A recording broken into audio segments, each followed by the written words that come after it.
Welcome to the Tech Egg. Don't get scrambled. Enjoy the video. Hello everyone.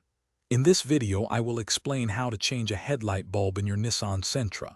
This is a straightforward task you can do yourself, saving time and money. First, gather your tools. You'll need a 10mm socket, a 1/4-inch drive ratcheting wrench, and a flathead screwdriver.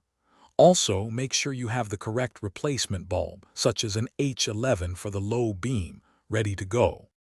Now let's get started by opening your vehicle's hood and securing it with the support bar. Next, locate the back of the headlight assembly.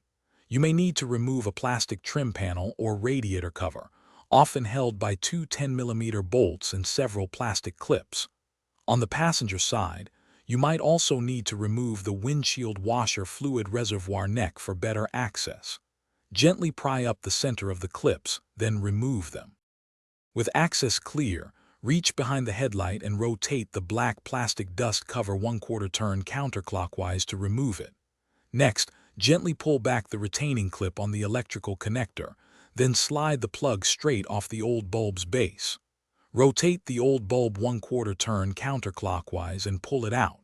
Insert the new bulb, aligning the tabs, then twist it 1/4 turn clockwise to secure it.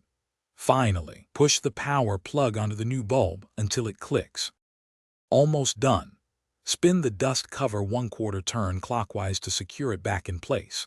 Reinstall any plastic trim panels, bolts, or the washer fluid neck you removed earlier. Before closing the hood, turn on your headlights to ensure the new bulb is working correctly.